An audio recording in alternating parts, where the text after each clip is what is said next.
안녕하세요. 저는 나이 40대 후반에 딸 하나 두고 있는 여자입니다. 시부가 세상을 떠난 지 2달이 지나가고 있는 시점에 시모와 어쩔 수 없이 얼굴을 마주보고 진지한 대화를 주고받을 수밖에 없는 상황을 겪고야 말았습니다. 한번 엮여버리게 된 인연은 정말 질기고 끊어지지가 않더라고요. 이래서 인간관계를 신중하게 형성해야 된다는 말이 있는 것 같습니다. 집으로 돌아오면서도 지금의 상황을 어떻게 처리해야 할지 몰라 답답한 마음을 이곳에 털어놓고자 사연을 신청하게 되었습니다. 많은 분들께서 적극적으로 삶의 방향성을 제시해 주시길래 저 또한 도움을 받아보고 싶어 늦은 새벽인데도 잠이 들지 않아 그동안 겪었던 삶에 대해 풀어놓게 되었네요. 처음 결혼했을 당시 남편은 제 딸의 얼굴조차 확인하지 못하고 갑작스러운 사고로 세상을 떠나게 되는 충격적인 일을 겪게 되면서 남편 없이 홀로 출산을 하게 되었어요. 그리고 부모님의 도움을 받아가면서 소중한 제 딸을 키울 수밖에 없었죠. 남편을 잃게 된 아픔이 가시기도 전에 저는 사회에 복귀해야만 했고 앞으로 딸과 행복한 인생을 만들어 가기 위해 열심히 달려왔었습니다. 하지만 제가 생각했던 계획대로 모든 것들이 이루어지지 않았어요. 부모님께서 운영하시던 식당이 화재가 나게 되면서 한순간에 모든 걸 잃게 되었습니다. 다행히 제 딸은 어린이집에서 보살핌을 받고 있었기 때문에 큰 사고를 면할 수 있었지만 저는 두 부모님을 떠나보내야만 했었죠.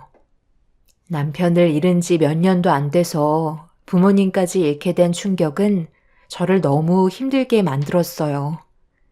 정신적으로 많은 의지를 했던 분들이 한순간에 제 곁에서 사라지게 되자 삶의 의욕조차 잃어버렸었죠.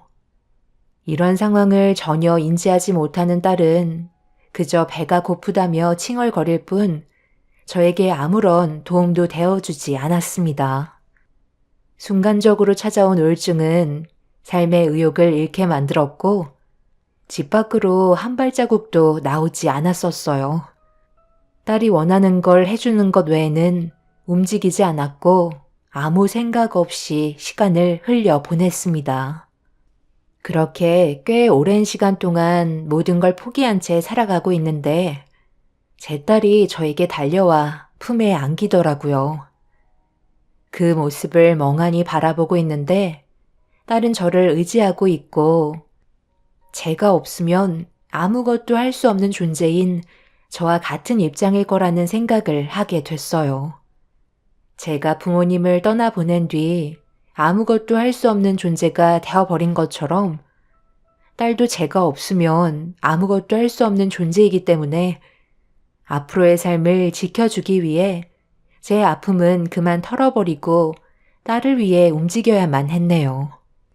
그렇게 다시 정신을 차리게 되면서 화재로 불타버린 부모님의 가게를 새로 리모델링한 다음에 다른 사업을 구상하게 되었습니다.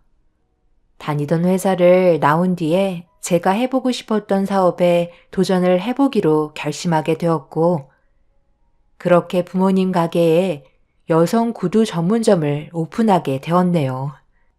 아무래도 부모님께서 운영하시던 식당이라 세상 떠나신 소식을 듣지 못하셨던 손님들은 저에게 부모님의 존재를 물어보셨어요.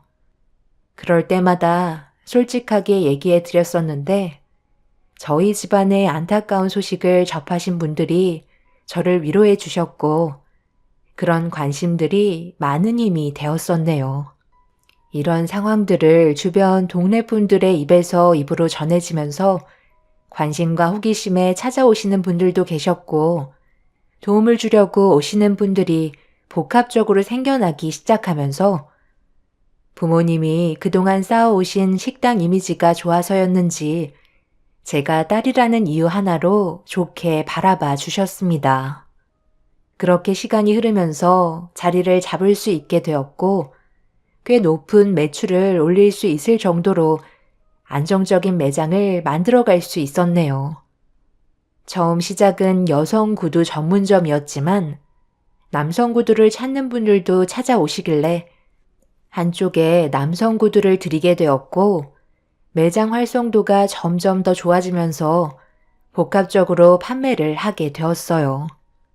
그렇게 되니 직원들 또한 균형을 맞춰줘야만 했고 그때 한 남자가 저희 매장에 면접을 보러 오면서 제 인생 또한 조금씩 바뀌기 시작했어요.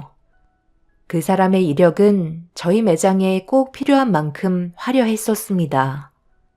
이력서 내용은 거의 다 영업 쪽이었고 판매 실적 또한 나쁘지 않았다는 걸 들을 수 있었죠.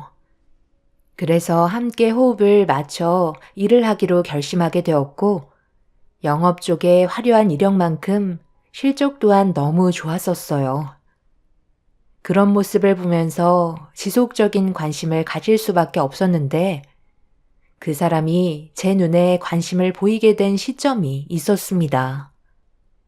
딸이 유치원 셔틀버스에서 내려 매장으로 들어오려던 도중 주위를 살피지 않고 저를 보면서 앞만 보고 뛰어오다가 인도에서 달려오는 오토바이를 인지하지 못하고 큰 사고가 날 뻔했었는데 그때 그 사람이 제 딸과 오토바이의 충돌을 막아주게 되었네요.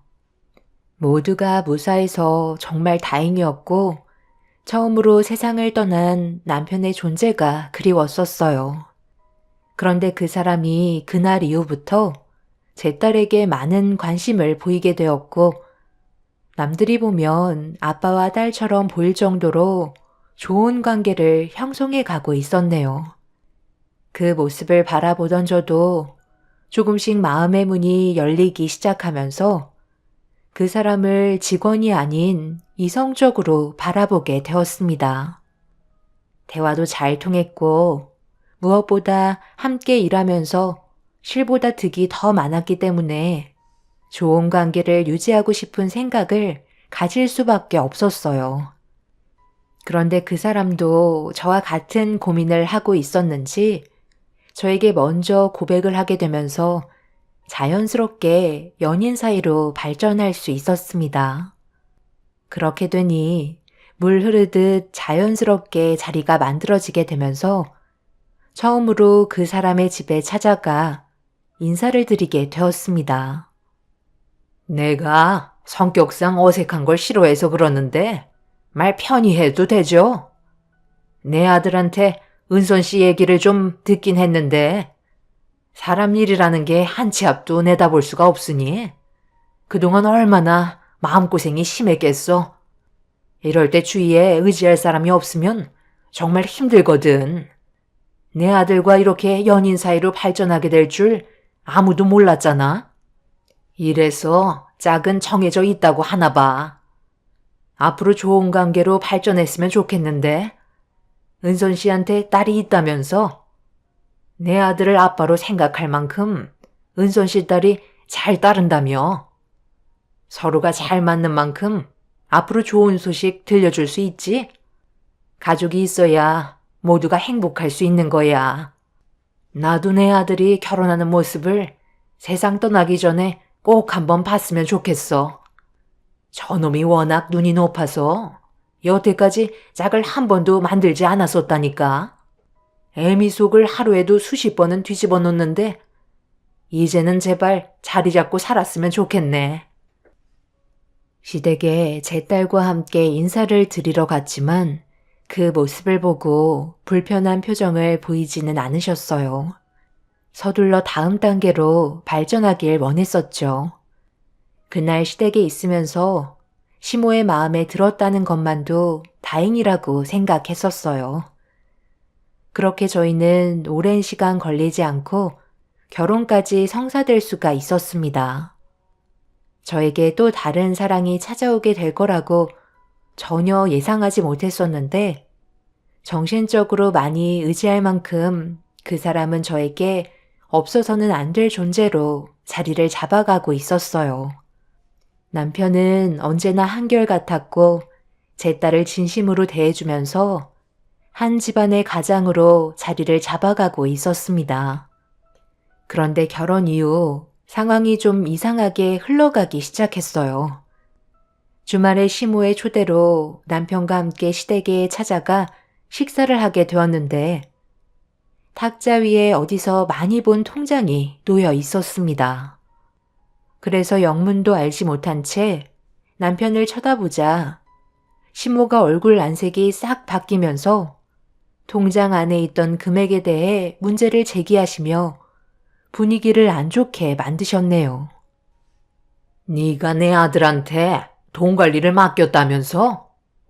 워낙 관리를 잘하니까 믿고 맡긴 것 같긴 한데 이 큰 금액을 나한테 숨기고 있었다는 게 시애미는 너무 서운하더구나. 한두 푼도 아니고 4억이라는 큰 돈을 어떻게 아무 말도 하지 않을 수가 있는 거지? 솔직히 나는 세아가 너한테 배신감을 느꼈다. 네가 우리 집에 며느리로 들어오면서 한 번도 불만을 가진 적 없었는데 이번만큼은 확실하게 짚고 넘어가야 할 것 같구나. 너희들 일하는데 방해되지 않게 내가 애도 돌봐주고 있는데 앞으로 더 많은 시간을 쏟아야 되는 입장에서 이건 내가 직접 관리하는 게 좋을 것 같구나. 어머님, 그게 갑자기 무슨 말씀이세요? 그 돈은 저희 부모님께서 세상을 떠나신 뒤에 남겨두신 재산이에요. 그래서 따로 보관해두고 있었고 여태까지 단 한 번도 건든 적 없어요. 그런데 그걸 어머님께서 가져가신다는 건 저로서는 이해하기 힘들 것 같아요. 제 딸을 돌봐주시는 건 정말 감사한 일이지만 돈 문제는 별개라고 생각해요. 그리고 당신은 왜 이 통장을 내 허락 없이 어머님한테 보여드린 거야?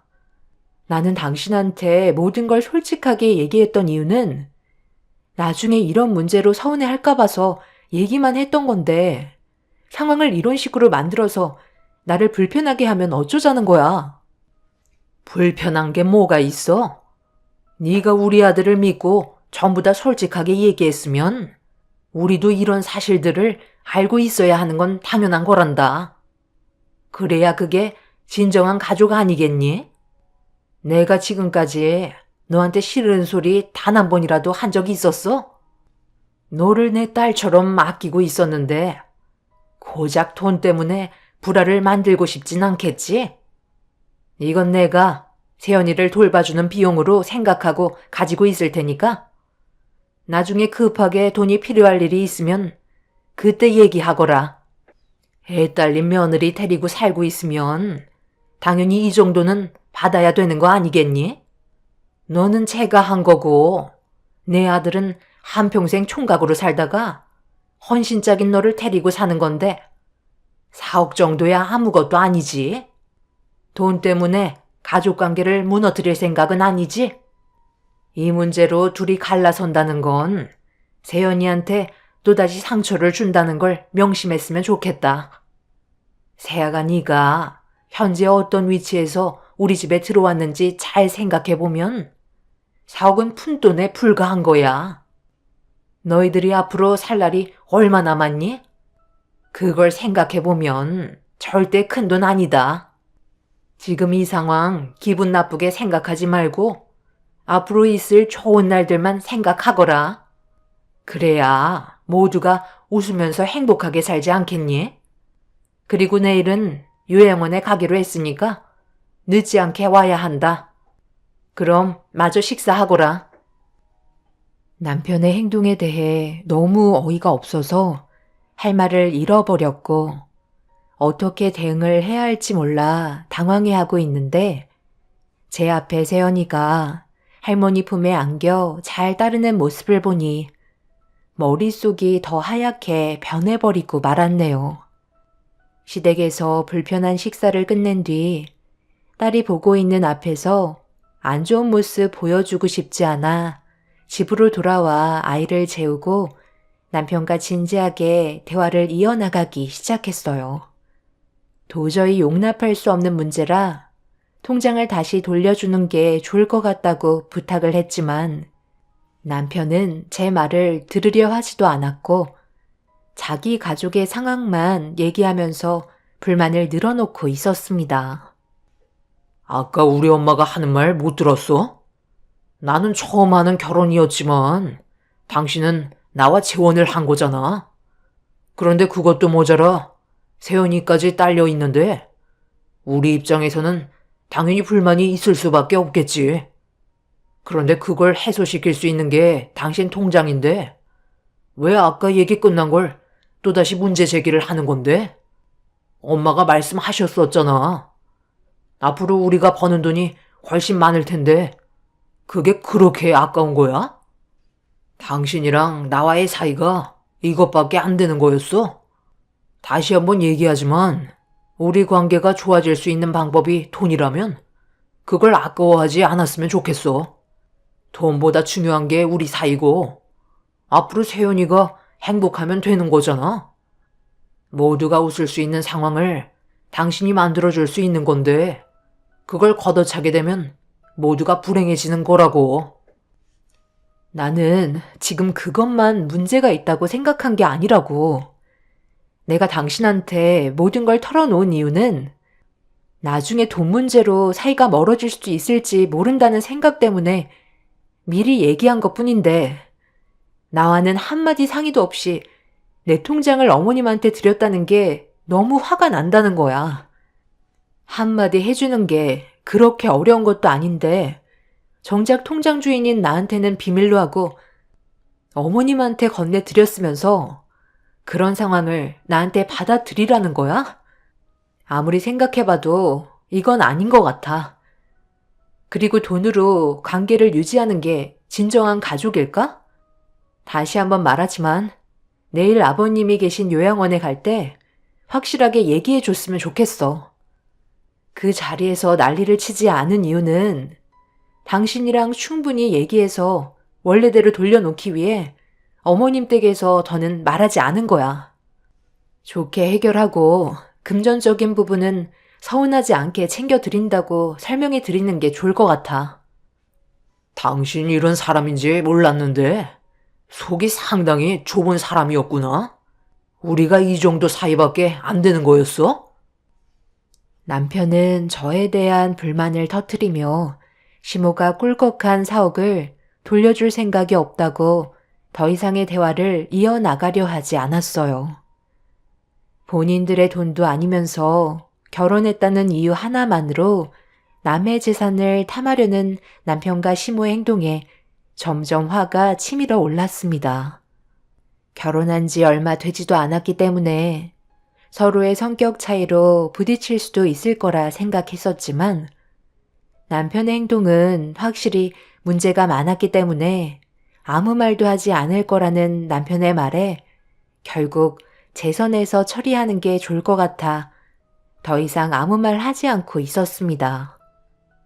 결혼한 지 얼마 되지도 않아서 상상조차 하지 못한 일이 눈앞에 펼쳐지자 앞으로 어떻게 이 일을 처리해야 할지 몰라 답답한 마음에 잠도 오지 않았네요. 그렇게 밤을 꼴딱 새우고 다음날 시부가 계신 요양원을 찾아갔어요. 기력이 많이 안 좋아지셔서 시모 혼자서는 감당하실 수 없어서 요양원에 도움을 받았다고 하네요. 결혼식 전에 얼굴 한번 뵙고 두 번째로 뵙는 거였는데 걸을 힘도 없으셔서 누워만 계신 모습이 너무 안쓰럽게 느껴졌었네요. 제 딸은 시부의 곁에 떨어지지 않고 잘 따르는데 저희 부모님 생각이 나더라고요. 살아 계셨다면 손주를 정말 많이 아껴주셨을 텐데 한창 이쁠 때의 모습을 못 보시고 떠나신 걸 생각하니 제 마음에 슬픔으로 가득했었습니다.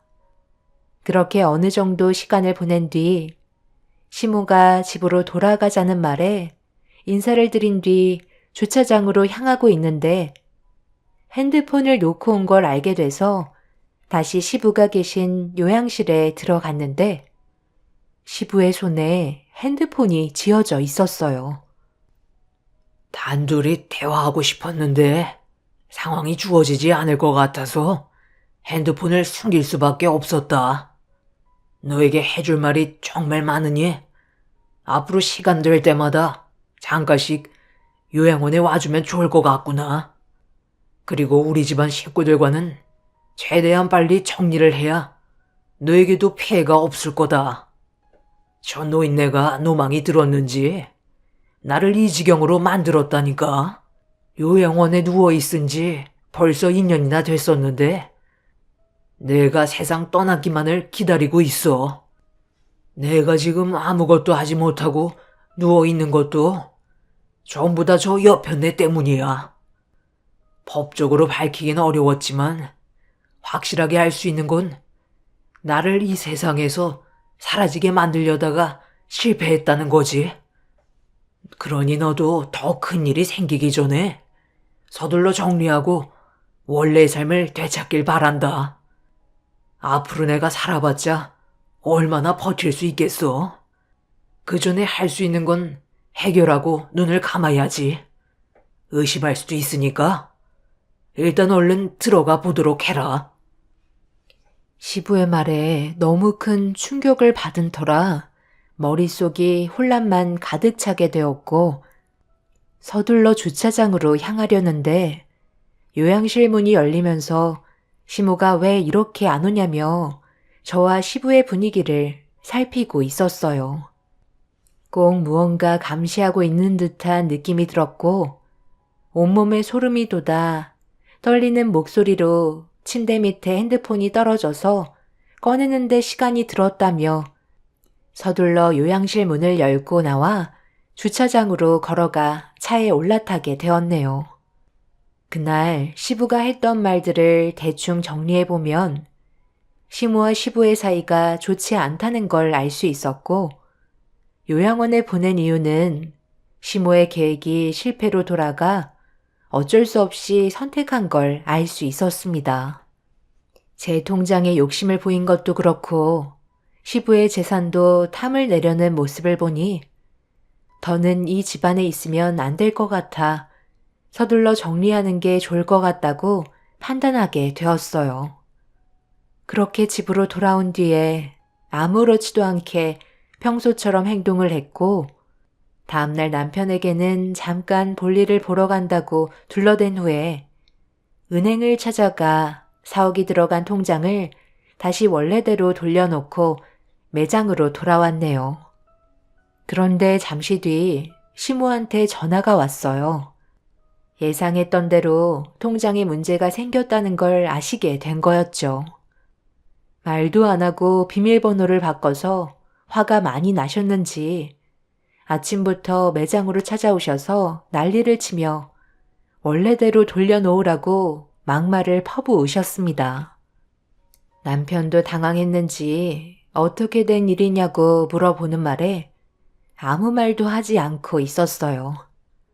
그러자 시모는 제가 한 행동에 대해 후회할 거라며 분노하신 모습으로 매장을 뒤집어 놓으신 뒤 나가셨습니다. 남편에게는 당연히 내 것을 가지고 온 것뿐이라고 얘기했지만 남편은 실수하는 거라고 사색이 된 얼굴로 어질러진 매장을 정리하고 있었네요. 그런데 몇 시간 뒤에 엄청난 일이 벌어지고 말았고 급하게 시모에게 전화를 걸고 말았어요. 유치원을 갔는데 시모가 제 딸을 데리고 갔다며 어쩔 수 없었다는 표정을 보이고 있었어요. 제가 시모가 와도 절대 딸을 맡기지 말라고 사정을 했었는데 제 딸이 할머니한테 달려가 품에 안겨서 더는 막을 수 없었다는 충격적인 말을 듣게 되었고 시모는 제 전화를 받지 않았습니다. 그렇게 한참의 시간 동안 시댁에도 가보고 정신 나간 사람처럼 평소에 시모와 함께 있던 공원이나 근처 갈 만한 곳은 다 찾아다녔지만 어디에서도 찾을 수가 없었어요. 아무것도 하지 못한 채 결국 주저앉아 오열을 하고 있는데 시모에게 문자 한 통이 왔고 알려주신 주소로 급하게 달려갔습니다. 지금 뭐 하시는 거예요? 제 딸은 어디 있어요? 왜 옆에 없는 거죠? 이건 범죄나 다름없다고요. 빨리 데려와 주세요. 너 지금 셰미한테 말하는 게 아주 버릇이 없구나. 그렇게 나오면 내가 순순히 세연이를 너한테 돌려줄 것 같니? 나는 전혀 모르는 일이다. 걔가 어디 갔는지 내가 알게 뭐야? 셰미를 무시했으니 당연한 결과가 따라온 거 아니겠어? 4억 드릴 테니까 제 딸 돌려주세요. 지금 어디 있냐고요. 빨리 얘기하지 않으시면 경찰에 신고하겠어요. 경찰에 신고를 하겠다고? 지금 누가 상황이 안 좋은지 모르나 본데? 너 지금 그 말 책임질 수 있는 거지? 앞으로 평생 동안 너는 세연이 얼굴 볼 수 없을 거다. 나는 더 이상 할 말이 없을 것 같네. 먼저 자리에서 일어날 테니까 세연이 잘 찾아보렴. 결국 시모의 돌발 행동 때문에 무릎을 꿇게 되었고 4억을 드리겠다며 제 딸을 돌려달라고 손이 발이 되도록 빌고 말았습니다. 저를 한참 동안 쳐다보던 시모는 마지막 기회라면서 시모의 통장에 4억을 이체시키길 원하셨고 저는 은행에서 급하게 시모의 계좌로 4억을 이체시키게 되었네요. 그리곤 다시 시모와 대화를 나눴던 장소에 도착한 순간 그 자리에 주저앉아 오열을 하고 말았습니다. 제 눈앞에 시모는 없었고 제 딸이 앉아 있었네요. 세연이는 지금의 상황을 아무것도 알지 못한 듯 할머니가 빵이랑 우유를 사줬다면서 좋아하고 있었어요. 그날 이후 더는 시댁과의 인연을 만드는 건 저와 제 딸에게 더 큰 문제가 생길지도 모른다는 생각에 집으로 돌아가 남편에게 이혼하자고 서류를 내밀었네요. 남편은 무슨 일이 있었는지 시모에게 대충 얘기를 들었는지 이혼 서류에 도장을 찍어줬고 다음 날부터 매장에 출근하지 않겠다며 방에 들어가 미리 싸놓은 짐을 꺼내 집 밖을 나가면서 저와의 인연을 마무리 지었습니다. 4억이라는 돈이 들어왔으니 더 이상 미련이 없다고 생각했었는지 매몰차게 버리는 남편의 모습은 제가 알지 못했던 다른 사람 같았어요. 저는 딸의 안전이 더 우선이었기 때문에 4억은 제 머릿속에서 잊어버리기로 했고 그 지역에서 살고 싶지 않아 모든 걸 정리한 뒤에 다른 지역에서 새 출발을 하게 되었습니다. 인생을 살면서 제일 쓴 경험을 했던 날이었죠. 그런데 제 딸이 할아버지가 보고 싶다며 몇 날 며칠을 보채길래 마지막으로 인사는 드려야 할 것 같아 요양원을 찾게 되었고 그날 정말 많은 눈물을 흘리면서 시모에게 당했던 일들을 털어놓게 되었어요. 시부는 자기 몸이 온전치 않아서 미안하다며 고개를 떨구셨고 그날 시부는 세상을 떠나기 전에 모든 걸 바로 잡겠다며 저와 많은 대화를 주고받으며 앞으로 있을 일들에 대해 미리 대비를 하는 준비를 하게 되었습니다. 그렇게 남편과 이혼을 한 뒤 8년의 시간이 흘러버렸고 해가 바뀔 때마다 건강이 안 좋아지신 시부는 결국 세상을 떠나시고 말았네요. 그리곤 가식적인 얼굴로 시부의 장례를 치르고 있는 시모 앞에 8년 만에 모습을 드러냈습니다. 제 얼굴을 보자마자 많이 당황한 듯한 표정을 보이셨고 뒤이어 남편이 저를 보곤 불편한 표정으로 바라보고 있는데 남편 옆에 다른 여자가 생겼는지 찰싹 달라붙어 저를 경계하듯 쳐다보고 있었습니다. 네가 여긴 어쩐 일이냐? 우리 관계는 이미 끝난 걸로 아는데 이왕 온 김에 부의금이나 넣고 가거라. 저도 여기 와야 하는 이유가 있어서 찾아온 건데 무슨 문제라도 있는 건가요? 그동안 아버님을 모신 건 어머님이 아니라 저인데요. 어떻게 된 게 8년 동안 단 한 번도 요양원에 찾아오지 않으실 수 있으세요? 세상 떠나셨다는 소식을 들으시곤 그제서야 모습을 드러내시는 걸 제가 전부 다 지켜봤던 걸 모르셨나 봐요. 세연아, 가지고 온 가죽 파일 할머니한테 넘겨드려. 이게 뭐야? 여기에 있는 문서들 지금 뭐냐고? 아들, 너 이리 좀 와봐라. 왜 우리 집안 재산들이 제 이름으로 되어 있는 거야? 남편과 시모의 얼굴은 사색이 된 채 집 문서부터 시작해서 땅 문서 그리고 시부가 가지고 있는 모든 재산들의 명의가 전부 저로 옮겨져 있었습니다. 살아계실 때 전부 다 제 명의로 옮겨주셨었고 그 사실을 절대 비밀로 지금까지 밝히지 않고 있었네요. 시모는 말도 안 된다면서 받아들이려 하지 않았지만 이미 시부의 재산은 쌀 한 톨 남아있지 않았습니다. 시모와 남편은 제가 모든 걸 소유할 수 없다면서 법적인 소송을 거치겠다고 난리를 쳤지만 명의 이전된 시부의 소유물들을 시모와 남편이 문제 제기를 할 수 있는 권한은 전혀 없다는 변호사의 근거 서류를 내밀어 보이자 장례식장은 초토화가 되어버리고 말았습니다. 시모는 시부의 장례가 중요한 게 아니라면서 당장 변호사를 찾아갔고 남편도 그 뒤를 따랐네요. 결국 돈 문제 때문에 시부의 장례도 포기한 채 변호사를 찾아간 시모와 남편은 장례가 끝날 때까지 오지 않았습니다. 제가 시부의 장례를 마무리 지어드렸고 남편과 새로 살림을 차린 그녀에게 하루빨리 헤어지는 게 현명할 거라는 한마디 한 뒤에 모든 절차를 마무리 지었네요. 그리고 얼마 전에 시모와 단둘이 얼굴을 마주하게 되었어요. 그 이유는 시부가 저에게 증여한 재산에 대해 문제를 제기하려 했지만 이미 법적으로 문제가 되지 않았기 때문에 소유권 주장을 할 수가 없다는 걸 변호사를 통해 듣게 되면서 도움을 청하려고 온 거였어요. 전 남편이 저와 함께 일하면서 터득하게 된 노하우들로 저에게 뺏어간 4억으로 사업을 시작했는데 이미 많은 빚을 지게 되었고 길거리에 나앉을 정도로 집안 사정이 많이 안 좋아진 상태였었죠. 그런데 시부의 재산이 전부 다 저에게 증여가 됐으니 어쩔 수 없이 손을 벌려야 하는 입장이 되어버렸네요.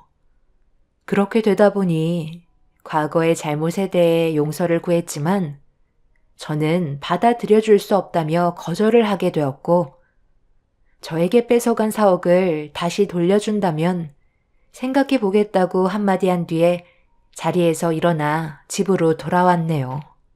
사람의 앞날은 정말 한 치 앞도 모르는 것 같아요. 그 사람들이 땅을 치며 후회했으면 좋겠습니다. 소송을 건다고 말은 하고 있지만 아마 쉽지 않을 겁니다. 그 사람들에겐 더 이상 재산이 남아있지 않거든요. 제 사연 들어주신 분들 감사합니다.